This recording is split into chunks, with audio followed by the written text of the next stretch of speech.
Everyone, it's me Anjali Verma, your educator. और आज की इस वीडियो में हम डिस्कस करने वाले हैं regarding math sample paper. Maths का जो बोर्ड एग्जाम का पेपर है वो कैसे आने वाला है वो हम देखेंगे, एनालाइज करेंगे प्रॉपर्ली सैम्पल क्वेश्चन पेपर को। ये देखेंगे कि पर चैप्टर किस किस टाइप के क्वेश्चंस पूछे जाते हैं, कौन से मोस्ट इंपॉर्टेंट टॉपिक्स हैं। तो जितनी भी आपकी क्वेरीज रहती हैं वो सारी हम आज की इस वीडियो में डिस्कस करेंगे। So I hope this video helps you, और अगर आपको ये वीडियो से थोड़ी भी हेल्प मिलती है तो इसको अपने फ्रेंड्स के साथ डेफिनेटली शेयर कर लेना। तो सबसे पहले हम मैथ्स के सैंपल क्वेश्चन पेपर का एनालिसिस कर लेते हैं, पूरा पैटर्न अच्छे से देख लेते हैं।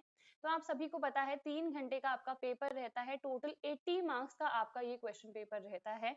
और यहाँ पे अगर हम देखें कितने सेक्शंस हैं, तो 5 सेक्शंस हैं, A B C D and E. A section में 18 एमसीक्यूज हैं और 2 असर्शन रीजन टाइप क्वेश्चंस रहते हैं। देन सेक्शन बी में हमारे पास 5 very short answer type questions हैं एंड यहाँ पे ये 2 मार्क ईच है। सेक्शन सी की अगर हम बात करें तो 6 हमारे पास शॉर्ट आंसर टाइप क्वेश्चंस रहेंगे और ये 3 मार्क ईच रहते हैं। सेक्शन डी में 4 लॉन्ग आंसर टाइप क्वेश्चंस रहेंगे जो कि 5 मार्क ईच है। और सेक्शन ई इंपॉर्टेंट है, यहाँ पे केस बेस्ड क्वेश्चंस हैं, 4 मार्क ईच रहते हैं। सो यहाँ पे टोटल 12 मार्क्स कवर होते हैं। 12 ये हो गए, प्लस यहाँ पे एमसीक्यूज और असर्शन रीजन 20। सो टोटल आप देख रहे हो 32 मार्क्स के जो क्वेश्चंस हैं वो कॉम्पिटेंसी बेस्ड है। सो कॉम्पिटेंसी बेस्ड क्वेश्चंस पे आपको बहुत अच्छे से फोकस करना है। बाकी जो हमारे पास वेरी शॉर्ट, शॉर्ट, लॉन्ग जो जनरली पहले से भी आते थे तो वो तो आपको एनसीईआरटी में ही मिल जाएंगे मैथ्स की। तो एनसीईआरटी अच्छे से आप प्रैक्टिस करो। और ये जो हमारे पास क्वेश्चंस है ना, इनके लिए आप क्वेश्चन बैंक्स को प्रेफर कर सकते हो। ठीक है, अब आई थिंक इतना आपको समझ में आ गया होगा। अब हम पर चैप्टर देख लेते हैं क्या क्या इंपॉर्टेंट टॉपिक्स हैं और किस किस टाइप के क्वेश्चंस पूछे जाते हैं।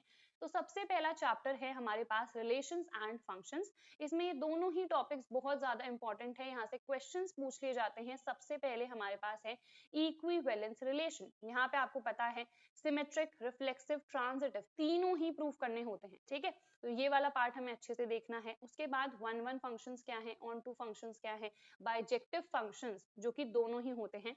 तो इस तरीके से ना हमारे पास क्वेश्चंस पूछ लिए जाते हैं। यहाँ पे आप और क्वेश्चंस भी देख सकते हो, जैसे कि इस टाइप का हमारा क्वेश्चन है, प्रूफ करना है सिमेट्रिक है, ट्रांजिटिव है। उसके बाद वन वन है, ऑन टू है, क्या है, एंड यहाँ पे इस तरीके से प्रूफ करना है कि ये फंक्शन ऑन टू है, ये बाइजेक्टिव है। तो इस तरीके से यहाँ पे क्वेश्चंस पूछ लिए जाते हैं। तो ये तो हो गया हमारे पास फर्स्ट चैप्टर। आई थिंक आपको समझ में आ गया होगा। यहाँ पे जो बाकी टॉपिक्स थे वो सीबीएसई के लिए डिलीटेड है। तो आपको अभी बस इक्विवेलेंस रिलेशन और one one and onto वाले जो क्वेश्चंस है उनको प्रैक्टिस करना है। ठीक है, तो I think this is clear. अब बहुत सारे बच्चों को ये भी डाउट है कि प्रैक्टिस पेपर्स भी लॉन्च हो चुके हैं, तो हम कौन सी बुक को प्रेफर करें। तो प्रैक्टिस पेपर्स के लिए भी बुक लॉन्च हो चुकी है, तो आप इस बुक को प्रेफर कर सकते हो। ये ओसवाल पब्लिशर्स, ओसवाल गुरुकुल की हमारी बुक है। मैथ्स के लिए, केमिस्ट्री के लिए, फिजिक्स के लिए, सबके लिए ये बुक लॉन्च हो चुकी है। यहाँ पे आपको प्रैक्टिस पेपर्स मिल जाएंगे जो कि सीबीएसई ने रिलीज कर रखे हैं। तो यहाँ पे अगर आप देखो कि इस बुक में आपको क्या क्या मिलेगा, तो सबसे पहले proper sample question paper with solutions and blueprint भी गिवन है कि पर चैप्टर कितने नंबर के क्वेश्चंस आए हुए हैं, सब मेंशन्ड है यहाँ पे। उसके अलावा 6 यहाँ पे सॉल्व्ड प्रैक्टिस पेपर्स हैं और 4 यहाँ पे अनसॉल्व्ड प्रैक्टिस पेपर्स हैं। यहाँ पे देखें तो देखो ये है हमारे पास पूरा ब्लूप्रिंट। यहाँ से आप देख सकते हो कौन सी चैप्टर से कितने नंबर के क्वेश्चंस आए हैं। सैंपल क्वेश्चन पेपर पूरा यहाँ पे आपको सॉल्व मिल जाएगा। प्रैक्टिस पेपर्स जो सॉल्व है उनका तो सोल्यूशन देखो यहीं पे गिवन है, एक्सप्लेनेशन पूरा। जो हमारे पास अनसॉल्व है तो इनको आपको पहले खुद से प्रैक्टिस करना है। उसके बाद यहाँ पे क्यूआर कोड मेंशन्ड है, इसको स्कैन करो और पूरा सोल्यूशन आपके सामने आ जाएगा। तो पहले खुद से इनको सॉल्व करना, उसके बाद देखना क्या आपने जो भी आंसर कर रखा है वो सही है या फिर नहीं। इस बुक की जो बाय लिंक है मैं आपको डिस्क्रिप्शन में प्रोवाइड कर दूंगी, आप वहां से जाके इसे चेक कर सकते हो। अब हम आ जाते हैं हमारे अगले चैप्टर्स में। सेकंड चैप्टर है इनवर्स ट्रिग्नोमेट्रिक फंक्शंस। ये तो बहुत छोटा सा चैप्टर है, मैक्सिमम 2 नंबर के ही यहाँ से क्वेश्चंस आएंगे। इनवर्स वाले क्वेश्चंस आते हैं, बस आपको वैल्यूज निकालनी होती है। तो इस टाइप से क्वेश्चंस आते हैं, प्रिंसिपल वैल्यू आपको फाइंड करनी होती है, कभी एडिशन में दे देगा, कभी मल्टीप्लिकेशन में दे देगा। तो इस टाइप से यहाँ पे क्वेश्चंस आए हुए हैं, तो इनको आपको प्रैक्टिस करना है। ठीक है, जैसे मैट्रिसेस चैप्टर की अगर हम अब बात करें तो यहाँ पे देखो इनवर्स निकालना काफी ज्यादा आता है। जो हमारे पास फॉर्मूला भी है डिटर्मिनेंट वाला, उससे भी आप कर सकते हो इसको। ठीक है, इस तरीके से पूरा शो करना होता है आपको। यहाँ पे प्रॉपर मल्टीप्लिकेशन पहले करना पड़ेगा, उसके बाद you have to add these values. तो यहाँ पे बहुत ही सिंपल सा है, बस कैलकुलेशन मिस्टेक नहीं होनी चाहिए। यहाँ पे मैक्सिमम चांसेस होते हैं कि आप कैलकुलेशन मिस्टेक करो, तो वो आपको अवॉइड करनी है। उसके बाद इस टाइप से यहाँ पे क्वेश्चंस पूछ लिए जाते हैं जो कि हमारे वर्ड प्रॉब्लम्स टाइप हैं। Then symmetric skew symmetric matrix के सम के फॉर्म में रिप्रेजेंट करना, देन अगेन ये हमारे पास क्या है, वर्ड प्रॉब्लम्स हैं। डिटर्मिनेंट्स वाले चैप्टर में आए तो अगेन यहाँ पे एक तो इनवर्स निकालना आता है और जो हमारे पास इक्वेशंस है उनको सॉल्व करना, ठीक है। तो ये काफी इंपॉर्टेंट है, ax इक्वल्स टू b करके यहाँ पे आपको फाइंड करनी होती है x की वैल्यूज, जो कि आपको पता है x y z इस मैट्रिक्स के फॉर्म में होती है। ये सारे जितने भी क्वेश्चंस हैं ये सब मैंने आपको सॉल्व करवा रखे हैं। जो एक्सपेक्टेड क्वेश्चंस की प्लेलिस्ट है वहां पे आपको ये सारी चीजें मिल जाएंगी। इस प्लेलिस्ट की लिंक मैंने डिस्क्रिप्शन में आपको प्रोवाइड कर रखी है। ऑल्सो मैंने सारे वन शॉट्स डाल रखे हैं क्लास 12th के लिए, तो आप जाके चेकआउट कर सकते हो। ए की अगर मैं बात करूं, देन ये हमें गिवन है, बी इनवर्स हमें गिवन है, आपको ये निकालना है। तो इसका फॉर्मूला होता है बी इनवर्स ए इनवर्स। तो यहाँ से आपको इसको सॉल्व करना है, बहुत ही सिंपल है, ठीक है। उसके बाद आ जाते हैं कंटिन्यूटी एंड डिफरेंशिएबिलिटी में। तो यहाँ पे डिफरेंशिएशन सबसे ज्यादा इंपॉर्टेंट है, बेसिक सा डिफरेंशिएशन आपको आना चाहिए। चेन रूल क्या होता है, बहुत सिंपल है। प्रोडक्ट रूल हमारे पास, डिविजन रूल, उसके बेसिस पे यहाँ पे बहुत सारे क्वेश्चन आ सकते हैं। कंटिन्यूटी से क्वेश्चन तो आएगा ही, देखो एक क्वेश्चन कंटिन्यूटी से तो आएगा ही। तो जो डिफिकल्ट वाले क्वेश्चन हैं इनको आपको प्रैक्टिस करना है फ्रॉम कंटिन्यूटी, ठीक है। फिर लोगैरिथम वाले क्वेश्चंस यहाँ पे आ जाते हैं, लॉग के बेसिस पे आपको यहाँ पे सॉल्व करना होता है पूरा क्वेश्चन। पैरामेट्रिक फॉर्म हमारे पास होते हैं, देन इस टाइप के क्वेश्चंस हैं। सेकंड ऑर्डर डेरिवेटिव आपको निकालना है, ये तो बहुत ही सिंपल सा होता है। देन आ जाते हैं हम एप्लीकेशन ऑफ डेरिवेटिव्स में। तो यहाँ पे देखो एक तो हमारे पास फर्स्ट एक्सरसाइज जो है वहां से छोटे मोटे क्वेश्चन आते हैं, 2 नंबर के ही आते हैं, ज्यादा डिफिकल्ट नहीं। फिर इंक्रीजिंग डिक्रीजिंग ये हमारे पास 3 नंबर का जनरली आ जाता है। उसके बाद इस टाइप के क्वेश्चंस आपके मैक्सिमम पूछे जाते हैं कि आपको प्रूव करना होता है कि इसकी वॉल्यूम इतनी है, इसकी वॉल्यूम उतनी है। इस टाइप से क्वेश्चंस आते हैं सरफेस एरिया से रिलेटेड। ये वाले मैक्सिमम इंपॉर्टेंट हैं, ये 5 मार्क्स के आते हैं, ठीक है। तो इनको आपको लॉन्ग आंसर्स वाले में प्रैक्टिस करना है। उसके बाद हम आ जाते हैं सेकंड बुक में, जो कि मोस्ट इंपॉर्टेंट है। इंटीग्रेशन से हम स्टार्ट करते हैं। तो सबसे पहले पार्शियल फ्रैक्शन से आपको क्वेश्चंस जनरली, अगर आप पीवाईक्यूज भी चेक करोगे ना तो आपको मिल जाएंगे। बाय पार्ट से क्वेश्चन आता है, बहुत सिंपल सा है, एक फॉर्मूला अगर आपको लर्न हो गया है तो पूरा क्वेश्चन आप इजीली सॉल्व कर सकते हो। फिर इस टाइप से क्वेश्चंस पूछे जाते हैं, यहाँ पे आपको ax प्लस b के फॉर्म में चेंज करना होता है। आपको पता है ये सारी मेथड्स, और अगर नहीं भी पता है ना तो ये सारे क्वेश्चंस मैंने सॉल्व करवा रखे हैं ऑलरेडी। आप एक बार पहले अच्छे से वन शॉट देख लेना, फिर उसके बाद आप जाओगे एक्सपेक्टेड क्वेश्चंस की वीडियोस में, वहां पे आपको सारे सॉल्यूशंस मिल जाएंगे। उसके बाद प्रॉपर्टी 4 जो है ना हमारी डेफिनेट इंटीग्रेशन में, तो डेफिनेट वाले में प्रॉपर्टी 4 मैक्सिमम पूछी जाती है।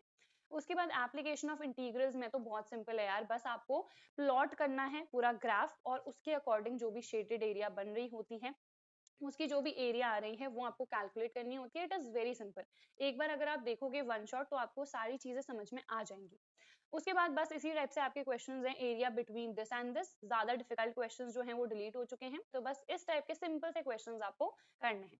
फिर हम आ जाते हैं डिफरेंशियल इक्वेशन में। तो यहाँ पे ऑर्डर क्या है किसी भी इक्वेशन का, ठीक है, डिग्री क्या है, तो इस टाइप से क्वेश्चंस आएंगे। ये तो 1 मार्क वाला क्वेश्चन हो गया, ठीक है। उसके बाद सेपरेटिंग द वेरिएबल से आपको पूरा क्वेश्चन सॉल्व करना होता है, ये 2 मार्क का ही आता है जनरली। फिर होमोजेनस डिफरेंशियल इक्वेशन से क्वेश्चन आता है, ये जनरली 3 मार्क का आ जाता है। लीनियर डिफरेंशियल इक्वेशन को सॉल्व करना which is very simple. Integrating factor निकालना कई बार सिर्फ 1 नंबर का आ जाता है, तो ये चीजें आपको आनी चाहिए। वेक्टर्स की अगर हम बात करें, यहाँ से मैक्सिमम एमसीक्यूज भी आए हैं, तो आप अच्छे से एमसीक्यूज को प्रैक्टिस करना। डॉट प्रोडक्ट क्रॉस प्रोडक्ट के बेसिस पे क्वेश्चंस, जैसे एरिया ऑफ ट्राइंगल निकालना, एरिया ऑफ पैरेललोग्राम निकालना, क्या एंगल बन रहा है बिटवीन दिस एंड दिस, तो इस टाइप से क्वेश्चंस आते हैं, ठीक है।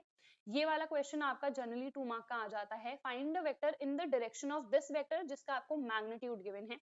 तो आप सभी को याद होगा 7 ए कैप करके हम यहाँ पे निकालते हैं। पहले हम क्या निकालते हैं यहाँ का यूनिट वेक्टर, ठीक है। उसके बाद एरिया ऑफ पैरेललोग्राम, यहाँ पे आपको पता है क्रॉस प्रोडक्ट लग रहा होता है, तो वो तो हमने पहले ही डिस्कस कर लिया है। फिर आ जाते हैं हम 3D ज्योमेट्री में। तो यहाँ पे एक्यूट एंगल निकालना सबसे पहले, ये जो हमारे पास परपेंडिकुलर लाइंस वाली कंडीशन होती है इसके बेसिस पे पूरे p की वैल्यू निकालनी है, कभी लैम्डा की वैल्यू, तो इस टाइप से क्वेश्चंस आते हैं। जैसे ये वाला भी हमारे पास क्वेश्चन है परपेंडिकुलर वाला, ठीक है। उसके बाद अगेन यहाँ पे वेक्टर इक्वेशन निकालनी है लाइन की। ये सारे क्वेश्चंस आपको एनसीईआरटी में भी मिल जाएंगे और ये पीवाईक्यूज में भी आए हुए हैं। देन परपेंडिकुलर की आपको लेंथ भी निकालनी है। ये फुट ऑफ द परपेंडिकुलर वाले क्वेश्चंस कुछ बच्चों को डिफिकल्ट लगते हैं, जो कि नहीं कर पाते हैं, बट बहुत ही इजी वे में मैंने सारे क्वेश्चंस आपको एक्सप्लेन कर रखे हैं, तो एक बार जाके वन शॉट आप जरूर देखिएगा। शॉर्टेस्ट डिस्टेंस, ये बहुत सिंपल सा क्वेश्चन है, 3 नंबर का है, बस आपको फॉर्मूला याद करना है एंड बहुत आसान हो जाएगा ये क्वेश्चन आपके लिए सॉल्व करना। तो यहाँ पे देखो मेन यही है कि आपको फॉर्मूला याद होना चाहिए। फिर आ जाते हैं लीनियर प्रोग्रामिंग में। ये सबसे आसान चैप्टर है, बहुत स्कोरिंग है, 5 नंबर के यहाँ से क्वेश्चन आते हैं। एक तो आपका एमसीक्यू आएगा, ठीक है, और 4 नंबर का ग्राफ प्लॉट करना। बस यहाँ पे आपको मैक्सिमाइज या मिनिमाइज करना होता है। ग्राफ प्लॉट कर लो, जो भी मिनिमम वैल्यू आ रही होगी वो मिनिमाइज वाले में आंसर कर देना, जो मैक्सिमम आ रही होगी वो मैक्सिमाइज में। तो इस तरीके से आप बहुत इजीली ग्राफ प्लॉट कर सकते हो। ग्राफ तो इतना सिंपल है, सभी को आता होगा प्लॉट करना। उसके बाद प्रोबेबिलिटी, ये बहुत इंपॉर्टेंट चैप्टर है। यहाँ से जनरली 10 नंबर के क्वेश्चंस तो आ ही जाते हैं। सबसे पहले कंडीशनल प्रोबेबिलिटी निकालना, मल्टीप्लिकेशन थ्योरम के बेसिस पे क्वेश्चंस, बेस थ्योरम सबसे ज्यादा इंपॉर्टेंट है यहाँ पे, ठीक है। ये है कंडीशनल प्रोबेबिलिटी का हमारे पास क्वेश्चन। उसके बाद यहाँ पे इस टाइप से हमारे बेस थ्योरम के क्वेश्चंस आ जाते हैं। देन हमारे पास प्रोबेबिलिटी डिस्ट्रीब्यूशन वाले क्वेश्चंस काफी इंपॉर्टेंट हैं। इंडिपेंडेंट इवेंट से तो जनरली 1 या 2 नंबर का ही क्वेश्चन आता है। प्रोबेबिलिटी डिस्ट्रीब्यूशन बहुत सिंपल है, बस आपको यहाँ पे इस तरीके से डब्बा बनाना होता है। जो एक्स की आपने वैल्यू, एक्स रैंडम वेरिएबल हो गया, फिर आपने सब कुछ प्लॉट करा, वैल्यूज निकाली, and it is very simple. बस आपको एक फॉर्मूला वहां पे लर्न करना होता है, ठीक है। तो ये बहुत सिंपल है। ऊपर ऊपर से मैंने बता दिया है, अगर डिटेल में आपको देखना है तो मैंने आपको ऑलरेडी बता दिया है। वन शॉट्स मैंने अपलोड कर रखे हैं, इसके अलावा एक्सपेक्टेड क्वेश्चंस मैंने डाल दिए हैं, सो आप सारी वीडियोस को जाके चेकआउट कर सकते हो। So that is it for this video. I hope this video help you. Do not forget to like, share and subscribe to my channel, and I will see you guys in the next video. Till then, bye everyone, take care and all the very best.